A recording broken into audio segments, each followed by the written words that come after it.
and welcome to the BBC School News Report at Upton Court Grammar School. I am Arham and this is Kishan. Today we will be talking about the main headlines. The top stories are the tuition fee cuts, the upcoming solar eclipse and the change to the £1 coin.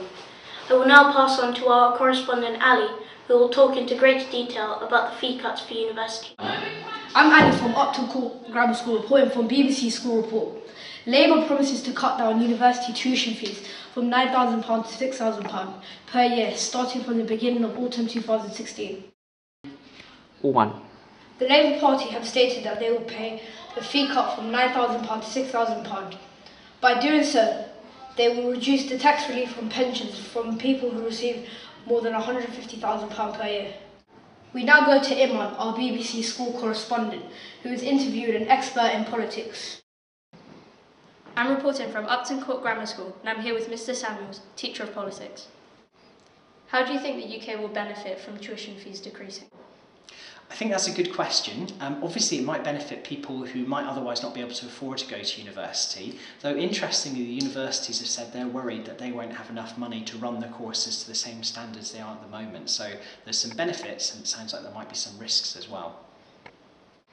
How do you think the economy will cope with this decrease in money? Well, I think the Labour Party have said that they're hoping that universities will be able to make more money by working with business more or by finding savings in other ways, though the universities seem to be less sure about whether or not that's going to be possible, so it's difficult to tell at this point. How do you think the Labour Party are decreasing tuition fees? Well, I think a lot of it's to do with hoping they're going to gain votes, both from young people and from people who are worried about their children and their grandchildren going to university.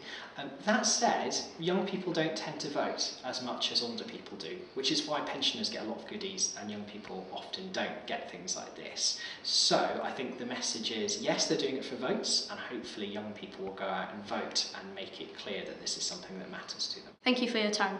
I'm Iman, reporter from Upton Court Grammar School. Thank you, Iman. For our next story, I will pass on to Rana.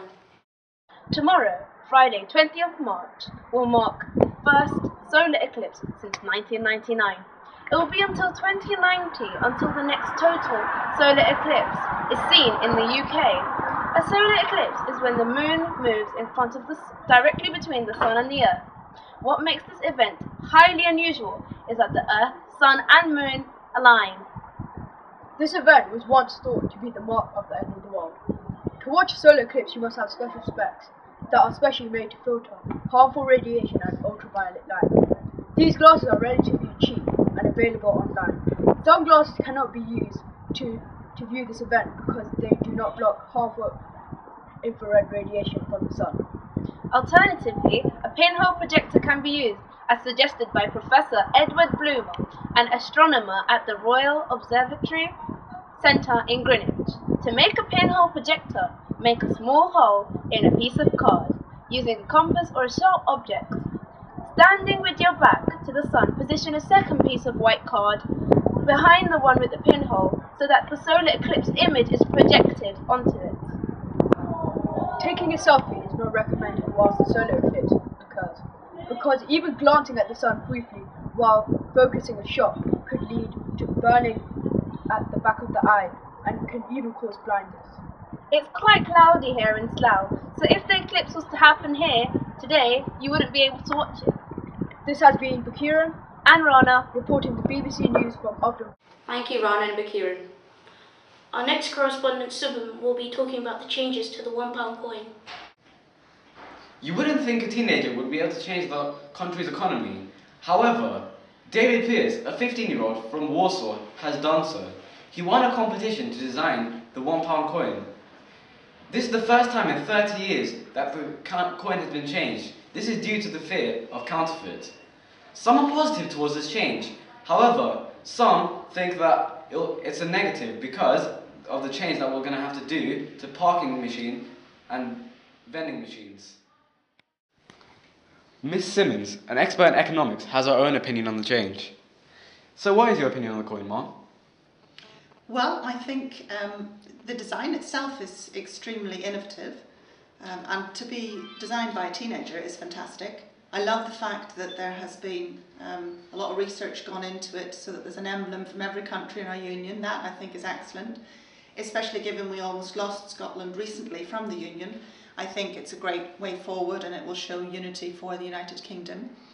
The cost of the coin ultimately and all of the changeover, that is going to have a big economic impact.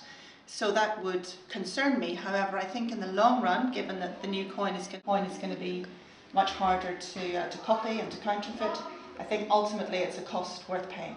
But Mom, what's your opinion on, because they're going to have to change all the vending machines and parking machines to fit the new £1 coin. What's your opinion on this? Well, that's sort of what I mean by the cost of the changeover. And I do think that is going to have a huge impact. It's going to have an effect, and it will be expensive. But I think in the long term, it is worth doing in order to have the better coin. Okay. This has been Subham reporting for BBC News. Back to the studio. Thank you, Subham. Our sports presenters will now take it from here. Hello and welcome to today's football segment. The main headlines are Barcelona beating Man City, Arsenal's dramatic loss to Monaco, and Jose Mourinho misses out on the last 8 with a 2-all draw 10-men PSG. Joining me today is Vitouche and Ali Akbar. Welcome Ali and Vitouche. Barcelona defeated Man City with a 1-0 win with a final score of 3-1 in aggregate. Man City are now knocked out of the Champions League. Messi has stated that Joe Hart was phenomenal.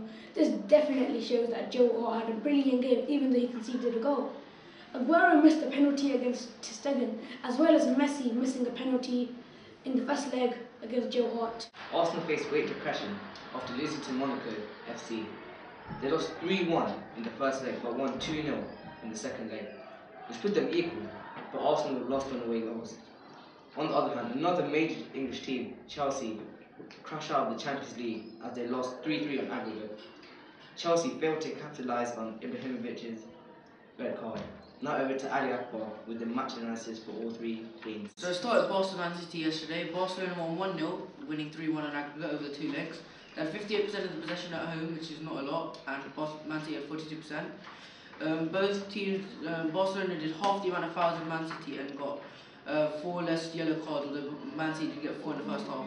And Aguero missed a penalty in the 78th minute after Rakitic scored in the 31st minute of the first half. Aguero missed a penalty which could maybe have made Man City, if they had scored another, maybe giving them an edge in the tie and taking it the game to extra time and maybe penalties. Now Arsenal-Monaco. Arsenal had 70% of the possession away. They won 2-0 with goals from Olivier Giroud in the 35th minute and Aaron Ramsey in the 78th minute. For the last 12 minutes, it was a massive, dramatic climax. Although both teams committed a lot of fouls, there was only one booking for each team. But as the score was 3-3 on aggregate, Monaco will progress to the last 8 for the first time since 2004 on away goals. Then to Chelsea-PSG. It was 3-3 on aggregate, but as Chelsea only scored 1 goal away and PSG 2, Chelsea lose on away goals and PSG will progress. The possession was pretty equal, and Hazard scored a penalty in the extra time after Cahill's 80th minute header, volley, and W's 87th minute header from a corner. Thiago Silva scored in the 115th minute to tie the game and to help PSG progress to the last 8 on away goals. This has been Svikam, Vitouche and Ali from BBC School Report. And now, finally for the weather with Umar. Thank you for listening to the BBC School News Report. The